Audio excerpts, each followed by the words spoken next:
12 tahun. That's how long aku pakai handset Android selepas meninggalkan Nokia punya Symbian OS sekitar tahun 2010 kot. Dan sepanjang durasi tersebut, banyak perkara telah berubah, tetapi ada satu benda yang remain an integral part of any Android devices, iaitu Google Mobile Services. Yang berbilion manusia atas muka bumi ni pakai, termasuklah aku. Tetapi hari ini semuanya bakal berubah sebab aku nak review ini. Huawei Nova Y90.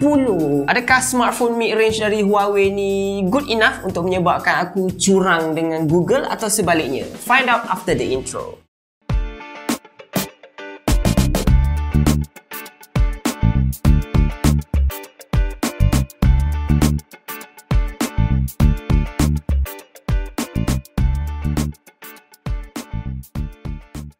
Dengan retail price di bawah RM1,000 sahaja, handset ini datang dengan pre-applied screen protector and then clear silicone case, 40W adapter dan Type-C cable juga dibekalkan bersama. Externally, Nova Y90 ini datang dengan 3 warna iaitu hitam, hijau dan biru. Benda pertama yang korang akan perasan bila tengok handset ini bukan warna dia tetapi ia adalah Niha 1mm thick 1mm thin bezel. Tapi 3 sides je lah sebab bahagian bawah ni masih ada dagu. Punch hole display di bahagian depan, manakala bahagian sisi adalah aluminium flat bumper. Di bahagian kiri ada volume rocker, ada power button merangkap fingerprint scanner. Kemudian di bahagian atas ada 3.5mm audio port and then microphone. And then kita flip handset ni ke bahagian bawah, ada mono loudspeaker, Type-C port dan juga dual nano SIM port. And then lupa ada satu lagi mikrofon di bahagian bawah. Manakala di bahagian belakang adalah triple camera array yang disusun di dalam symmetrical large circular bump. Dikelilingi oleh plastic back panel. Internally, Nova Y90 ini memaparkan IPS LCD bersaiz 6.7 inci dan Huawei decide untuk guna third party processor yang digandingkan dengan 8GB RAM dan 128GB non-expandable memory. Bateri berkapasiti 5000 mAh dan untuk connectivity all the usual suspects semua ada kecuali NFC. So, let's cut to the chase and aku nak share pendapat aku tentang Nova Y90 ini. It's an elegantly designed phone dengan display dia yang sama cantik. The single piece aluminium bezel, the thin edgeless display and then symmetrical camera bump. Handset ni in term of design dan overall look memang tak reflect dia punya harga sub 1K. Nampak macam lebih mahal daripada tu and then build quality dia pun very nice. By the way, back panel dia ni bukan clear plastik dia adalah matte texture. So bila pegang tu tak slipping lah. And then display quality. Bila dengar 90Hz LCD macam meh. Tapi bila pakai sendiri, tengok dengan 2 biji mata, it's actually a good quality LCD display. Dengan good resolution, ample brightness dan yang paling penting bila scrolling, minimal ghosting. Of course lah, color dia bila compare dengan OLED punya display, tak boleh lawan lah. Tapi bagi aku, for an LCD, it's quite nice. Visually, aku pretty happy dengan Nova Y90 ini dan takkan teragak-agak untuk pakai handset ini dengan bogel. Handset lah kat aku. Bercakap tentang stable tadi, Nova Y90 ini dia pakai the latest EMUI 12 dari Huawei yang dikatakan based on Android 10. Bunyi macam outdated kan, tapi sebenarnya banyak feature dan juga interface yang sudah diupdate supaya tak ketinggalan zaman lah. Macam gesture based navigation and then dual sided notification tray. And so far apa yang aku guna, OS ni memang stable. Aku tak pernah jumpa apa-apa glitch ataupun bug lagi. 90Hz scrolling is smooth and overall feeling pakai OS ni dia pretty basic and light, which is good for an OS. Next feature yang aku suka dekat Nova Y90 ini adalah battery life. 5000 mAh ini sebenarnya dah macam standard feature handset mid-range sekarang yang dalam market. Tapi standard lah, manufacturer dia duk canang-canang lagi 5000 mAh battery.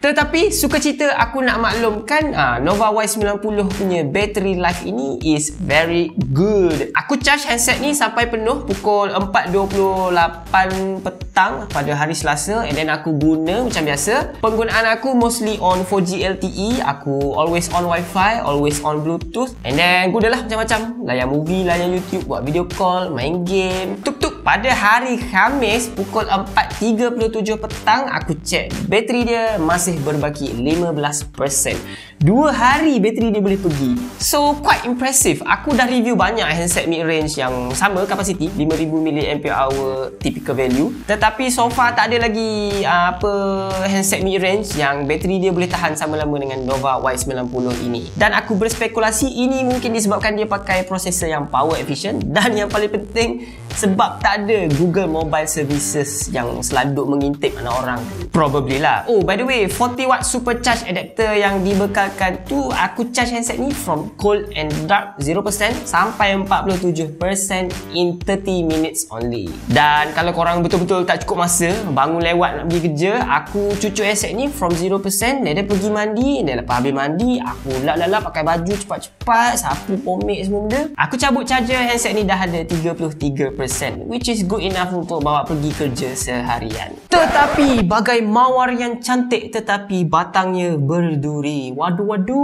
Huawei Nova Y90 ini tidak dapat lari daripada kelemahan. Dan aku mulakan dengan yang paling obvious dan yang paling fatal, iaitu ketiadaan Google. Kadang-kala kita tak perasan kebergantungan kita terhadap sesuatu until that sesuatu is no longer available.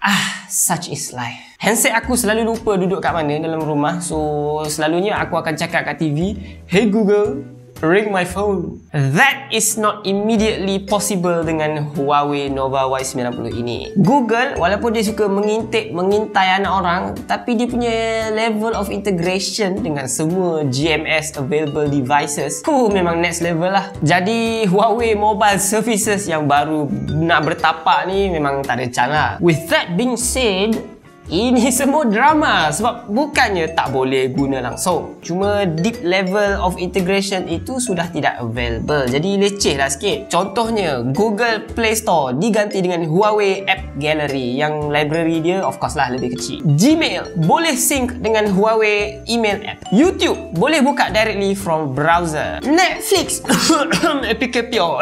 Genshin APK pure.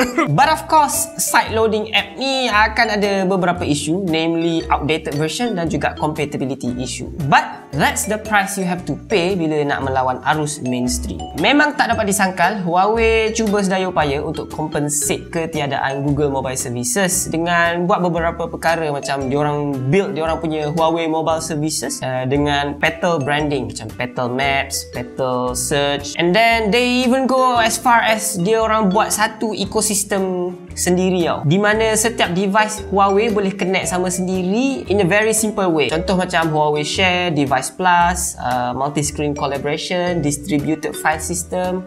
So jap, aku ada satu laptop Huawei kat sini, MacBook D15, dan aku just nak cakap untuk browse dan transfer files antara dua device ini, dua hala is very easy, no strings attached, literally. Cuma sayang multi-screen collaboration tak disupport oleh Nova Y90 ini. Oh, by the way, bercakap tentang Genshin tadi, performance Y90 ini biasa-biasa je. Dalam bahasa mudah, mid-range performance from a mid-range processor over mid-range smartphone. Official PUBG Mobile HD Texture Pack dan juga COD Mobile HD Texture Pack juga aku boleh dapat smooth frame rate lah, lowest setting possible. Tetapi bila main Genshin, disebabkan aku side load Genshin, mungkin ada compatibility issue kot. So kadang-kadang lower setting dapat smooth frame rate 30 frame, 40 frame per second. Kadang-kadang lag macam tengok flipbook. Dan not only on gaming performance, benda lain pun mid range juga. Macam dia punya fingerprint scanner ni tak laju, tak slow. And then dia punya mono loudspeaker ni bukan hi-fi, bukan 10 milo. And then camera. Kamera dia memang dia pakai 50 megapixel punya sensor. Jadi bila 50 megapixel, orang expect gambar tu sharp lah kan. 50 megapixel kan? Nope. I mean end result dia pretty good, cerah ataupun gelap, cumanya definitely not sharp. Kemudian color rendition dia pun a bit on the natural side. And then HDR dia a bit on the soft side, which aku suka sebab dia punya different level of exposure dalam satu gambar tu nampak natural. Kemudian next camera adalah kamera macro, which is useless sebab dia punya color tu memang totally washed out dan tak sharp langsung. And kemudian kamera terakhir adalah depth sensor yang digunakan untuk buat fake bokeh dalam portrait mode, which is kind of hit and miss sebab kadang-kadang dia punya edge detection tu dia terblur background ataupun dia terblur subject. But overall untuk main camera it's pretty good. At least good enough for casual social media. So, all in all, semua ini menjurus kepada satu soalan utama untuk review Nova Y90 ini. Huawei or no way? Well, it depends. Kalau korang memang dah ada device Huawei lain macam laptop ke, tablet ke, earbuds ke, dan korang memang mencari sebuah mid-range smartphone for that ecosystem, I say agak berbaloi. Tetapi unfortunately kalau korang memang pengguna tegar Google Mobile Services, aku tak recommend Nova Y90 ini sebab with its current release price, aku rasa kurang berbaloi because you lose a lot in terms of convenience. Oh, lagipun masih 4G. By the way guys, kalau korang masih berminat untuk beli Huawei Nova Y90 ini, aku drop link di bawah untuk check out harga dia, harga semasa dia sekarang. And jangan lupa untuk like, comment dan subscribe channel Mona Lisa, and I'll see you in the next one.